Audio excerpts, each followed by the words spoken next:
Hello friends, मेरा नाम है रोहित और आप सभी का वेलकम है मेरे चैनल पर। तो आज हम बात करेंगे सोवरेन गोल्ड बॉन्ड्स के बारे में, जो अल्टरनेटिव इन्वेस्टमेंट है physical gold. Sovereign gold bonds are RBI mandated certificate issued against grams of gold, allowing individual to invest in gold without the strain of safekeeping their physical asset. Sovereign gold bond act as a secure investment tool among individuals, as gold prices are less susceptible to market fluctuations.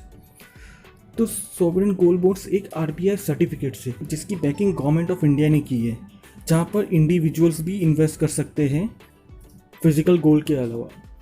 यानी यहाँ पर आपको एक certificate मिलेगा, आप कितने ग्राम खरीदते हो गोल्ड का, उसके हिसाब से आपको एक सर्टिफिकेट मिलेगा। ये अल्टरनेटिव है फिजिकल गोल्ड रखने से। सॉवरेन गोल्ड बॉन्ड्स एक सिक्योर इन्वेस्टमेंट की तरह काम करता है, जैसे कि वो मार्केट से लेस सस्पेक्टेबल टू चेंजेस है, यानी उसमें फ्लक्चुएशंस होने के बहुत कम चांसेस है। जैसा कि हमने सभी देखा है कि गोल्ड एक सेफ कीपिंग ऑप्शन है। They are substitutes for holding physical good. Investors have to pay the issue price in cash and the bonds will be redeemed in cash on majority. The bond is issued by the Reserve Bank of India on the behalf of Government of India. तो जैसे कि मैंने बताया, ये एक substitute है physical gold के लिए और इस सर्टिफिकेट का इशू करती है आरबीआई, जो गवर्नमेंट ऑफ इंडिया के बिहाफ पे करती है। नेक्स्ट क्वेश्चन हमारे मन में आता है कि why should I buy SGB यानी sovereign gold bonds rather than physical golds, what are the benefits.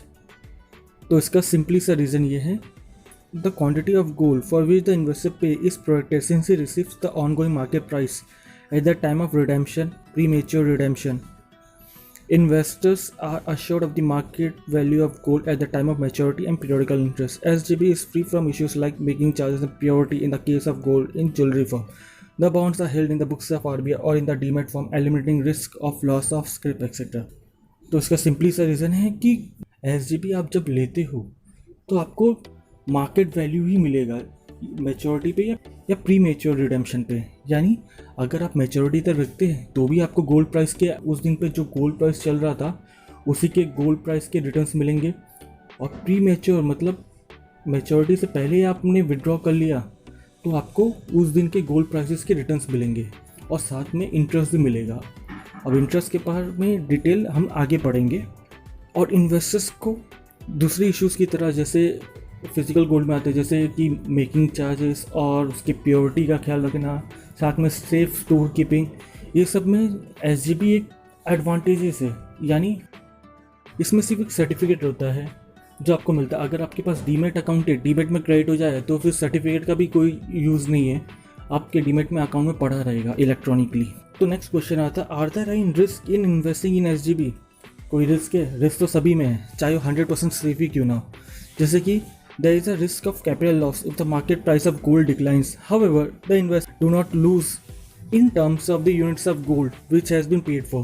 यानी अगर गोल्ड के प्राइसेस ही रिड्यूस हो गए मार्केट से, यानी जैसा अभी 55,000 चल रहा था, अभी थोड़े टाइम में 53,000 आ गया, तो वैसे ही अगर वो थोड़ा वैल्यू डिक्लाइन होते तो मार्केट वैल्यू का इम्पैक्ट पड़ेगा।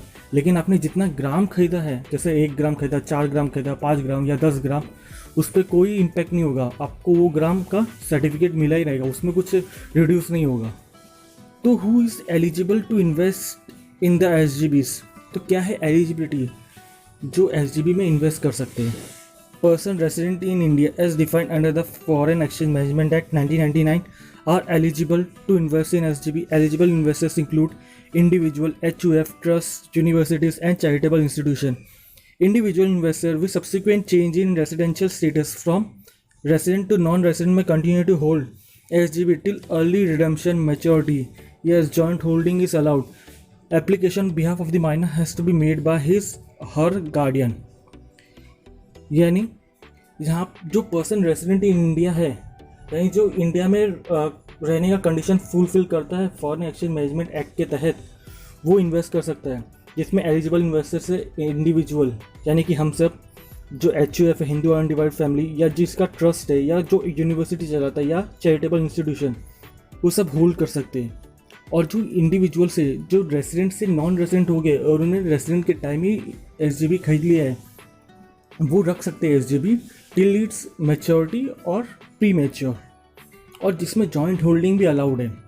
और माइनर अगर इसमें इन्वेस्ट करना चाहे, माइनर यानी जो 18 साल से कम उम्र के है, अगर वो इन्वेस्ट करना चाहे तो अपने पेरेंट्स या गार्डियंस की मदद से कर सकते हैं। Who are authorize agency selling the SGB। अभी इसमें कौन से ऑथराइज पार्टीज जो SGB सेल करते हैं?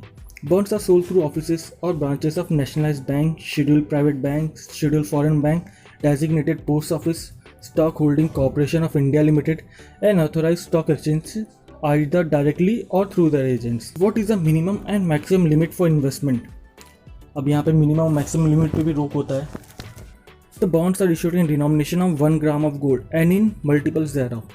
Minimum investment in the bond shall be 1 gram with a maximum limit of subscription 4 kilogram for individuals, 4 kilogram for Hindu undivided family and 20 kilogram for trust and similar entities. तो इसमें maximum और minimum limit दिया है, जैसे कि bonds के denomination यानी किस रेट पे आते हैं, मतलब किस टाइप पे अपने को इन्वेस्टमेंट करना है, तो ये ग्राम के बेसिस पे होता है। 1 ग्राम का जो भाव चल रहा है उस पर आपको इन्वेस्ट करना है, और इसमें मिनिमम 1 ग्राम का इन्वेस्टमेंट है, और मैक्सिमम अगर आप इंडिविजुअल है तो 4 किलोग्राम खरीद सकते हो, यानी 4 किलोग्राम का इन्वेस्टमेंट वैल्यू आप देना पड़ेगा आपको। और HUF के लिए भी सेम है, लेकिन ट्रस्ट और चैरिटेबल इंस्टीट्यूशन के लिए 20 किलोग्राम तक का मैक्सिमम लिमिट है। तो अब हम इंटरेस्ट के बारे में पढ़ते हैं कि इस पर इंटरेस्ट कितना मिलेगा और कब पे होगा। The bonds bear interest at the rate of 2.50% fix rate per annum on the amount of initial investment. Interest will be credited semi annually to the bank account of the investor and the last interest will be payable on maturity along with the principal. इस bond पे 2.5% fix rate of interest मिलेगा जो हमने initial amount पे invest किया था। यानी अगर मैं बॉन्ड्स 5,000 का खरीदता हूँ तो मैं 5,000 पे मेरे को हर बार मिलेगा इंटरेस्ट 2.5% का, और ये इंटरेस्ट सेमी एनुअली है, यानी हर 6 महीने पे हम लोग को मिलेगा, और जो लास्ट इंटरेस्ट रहेगा वो हमें मैच्योरिटी के टाइम मिल जाएगा, यानी जो लास्ट के 6 महीने के बाकी रहेंगे वो हमें मैच्योरिटी का टाइम भी मिल जाएगा। At what price the bonds are sold और आर रिडीम। अभी इसमें प्राइस के बारे में बात किया है कि बॉन्ड को जब सेल करते हैं या रिडीम करते हैं तो कौन सा प्राइस मिलेगा। जैसे ये मैंने पहले ही बताया कि आपको मार्केट वैल्यू मिलेंगे, लेकिन मार्केट वैल्यू किस दिन के ये भी इंपॉर्टेंट है। तो nominal value of gold bond shall be in Indian rupees fix on the basis of simple average of closing price of gold of 999 purity published by India Boolean and jewellers association limited for the last 3 business days of the week preceding the subscription period. Both the interest and the maturity will be credited to the bank account furnished by the customer at the time of buying the bond. यानी इस पे simple average के last 3 days के जो मतलब last 3 days जो business days है उस दिन पे क्या गोल्ड की प्राइस चल रहे थे उन तीनों को लेके सिंपल एवरेज करेंगे, डिवाइड बाय 3 करेंगे तीनों को प्लस करके, और ये रेट होगा 999 प्योरिटी गोल्ड का, जो कि सबसे ऊपर होता है। अब नेक्स्ट क्वेश्चन आता है, what do I have to do if I want to exit my investment. तो मुझे क्या करना होगा अगर मुझे अभी ही निकलना है, मैच्योरिटी तक इंतज़ार नहीं करना है। Through the tenure of the bond is 8 years, early encashment redemption of the bond is allowed after 5th year from the date of issue on coupon payment dates. The bond will be tradable on exchanges if held in demat form. It can also be transferred to any eligible investor. तो bond का तो time 8 साल का होता है। अगर आप इसमें जल्दी से बाहर निकलना चाहते हो यानी प्री मेच्योर रिडेम्पशन करना चाहते हो तो आपको 5th ईयर के बाद ही अलाउड है। अगर आपके पास ये डीमेट फॉर्म में है यानी आपके डीमेट अकाउंट में है तो आप इसे बेच सकते हो स्टॉक एक्सचेंजेस पे, या फिर आपके पास अगर ये सर्टिफिकेट है तो आप किसी दूसरे को भी ट्रांसफ़र कर सकते हो, उससे कैश ले सकते हो। अभी हमने देख लिया कि इसके ऊपर मार्केट गोल्ड के रिटर्न आते हैं, इंटरेस्ट आते हैं, तो उस पर टैक्स इम्प्लीकेशन क्या होगा इंटरेस्ट पे और कैपिटल गेन पे। तो interest on the bond will be taxable as per the provisions of the income tax act 1961। The capital gain tax arising on redemption of SGBs to an individual has been exempted.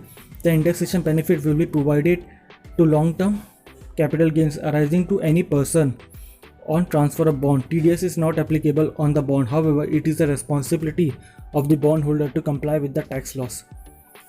तो सबसे पहले interest के बारे में बताएं कि interest taxable होगा, जो नॉर्मल प्रोविजन है जो दूसरे इंटरेस्ट की तरह टैक्सेबल होता है वैसे सेम प्रोविजन इस पर भी लगेगा, टैक्स होगा। और इसके ऊपर कैपिटल गेन्स जो हमें मार्केट वैल्यू के गोल्ड्स रिटर्न आते हैं, जो इससे हम लोग को कैपिटल गेन होता है, वो अगर मैच्योरिटी पे हमें मिल रहा है, मतलब हम मैच्योरिटी तक बॉन्ड्स को रख रहे हैं अपने साथ, तो उसके बाद जो रिटर्न आता है तो वो एग्जेम्प्ट हो जाएगा। रिटर्न पे कुछ टैक्स नहीं देना पड़ेगा, बस हमें इंटरेस्ट पे ही टैक्स भरना पड़ेगा। ये इंडिविजुअल के लिए जहाँ पे India capital gain tax exempt हो जाता है।